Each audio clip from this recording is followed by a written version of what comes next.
place de la République. Il souhaita, et je le cite, que le pays puisse être effectivement dirigé par ceux qui le mandatent, qu'il existe au-dessus des luttes politiques un arbitre national, qu'il existe un gouvernement qui soit fait pour gouverner, que le Parlement et le gouvernement collaborent, mais demeurent séparés quant à leurs responsabilités. Telle est la structure équilibrée que doit revêtir le pouvoir. Fin de citation.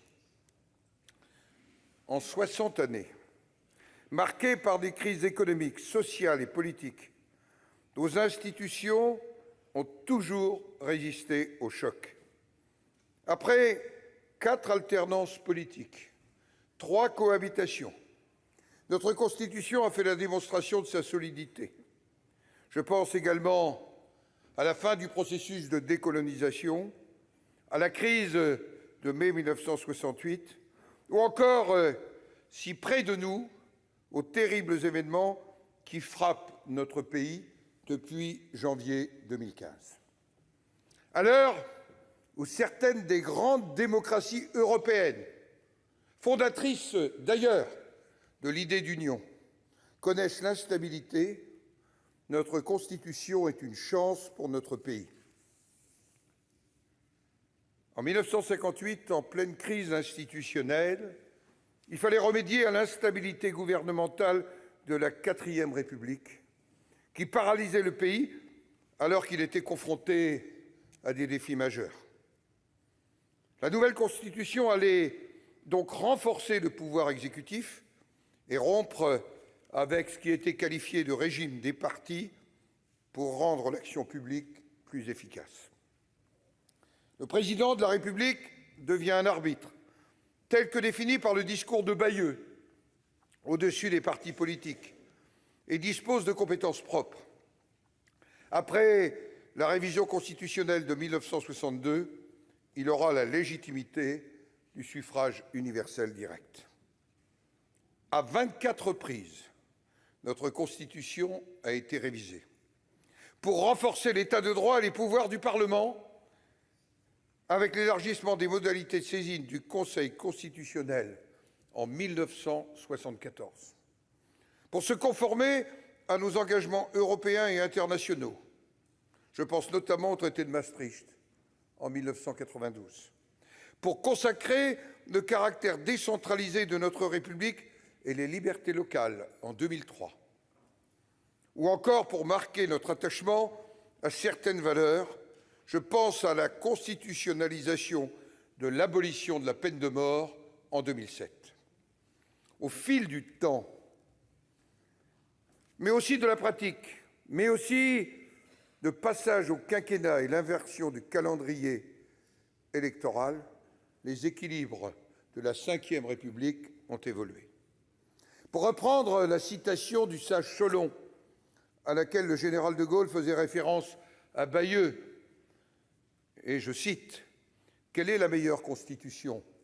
Point d'interrogation. Dites-moi d'abord pour quel peuple et à quelle époque. Il s'est donc avéré nécessaire d'adapter notre système institutionnel pour rééquilibrer les pouvoirs. La meilleure illustration de cette adaptation est la loi constitutionnelle de modernisation des institutions de la Ve République, issue des travaux de la commission dite Balladur, un pouvoir exécutif mieux contrôlé, un Parlement renforcé et des droits nouveaux pour les citoyens. Mes chers collègues, renforcer les prérogatives du Parlement est en réalité indispensable à notre démocratie. Un gouvernement qui ne rend pas de compte aux représentants du peuple, un gouvernement qui n'est pas régulé dans sa production législative est un gouvernement contestable. Oui, Montesquieu l'exprimait, pour qu'on ne puisse pas abuser du pouvoir, il faut que par la disposition des choses, le pouvoir arrête le pouvoir. Préserver les pouvoirs du Parlement, c'est préserver les fondements de la démocratie représentative. Affaiblir le bicamérisme, c'est affaiblir tout le Parlement. L'un des fondements de la Ve République C'est, quoi qu'on ait dit, les vicissitudes de l'histoire, le bicamérisme, au cœur du discours de Bayeux, et je le cite.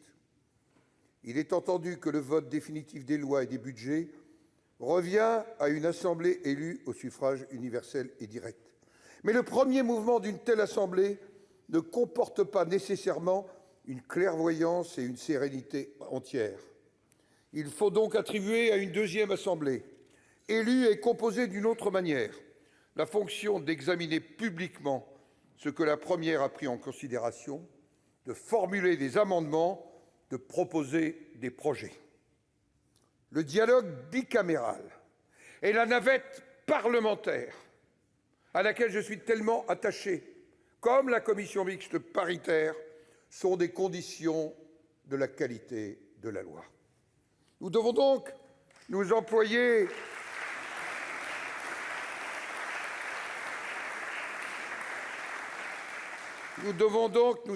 à ce que le Sénat, représentant les collectivités territoriales de la République, continue à incarner par sa composition l'ensemble des territoires de notre pays. Au prétexte de la réduction du nombre de parlementaires, on ne doit pas condamner au quasi-silence certains territoires de notre pays au prétexte que leur démographie serait plus faible. Ce lien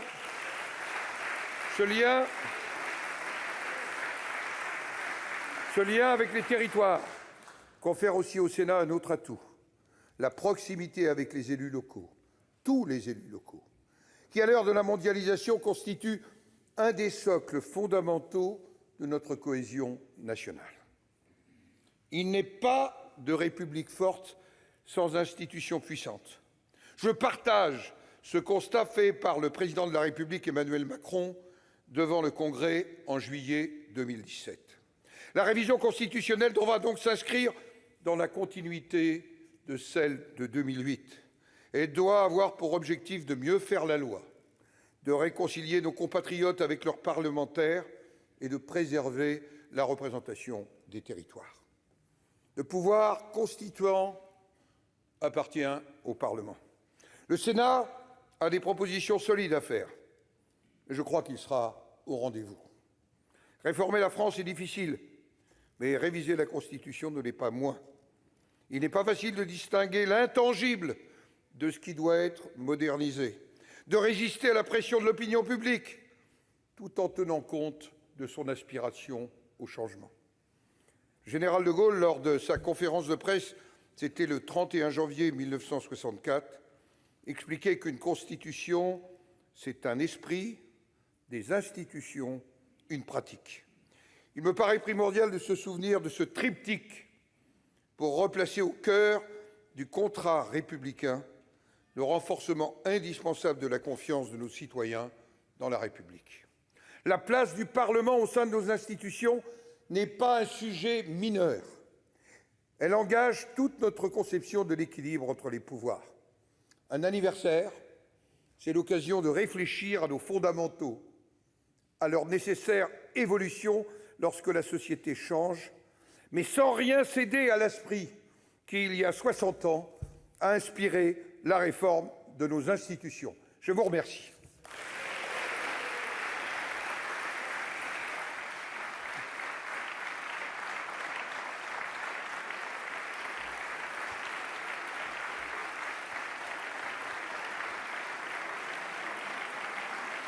Bon. Merci beaucoup.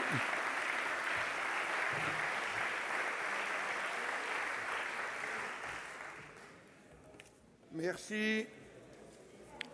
Cette large unanimité autour de la Constitution de la Ve.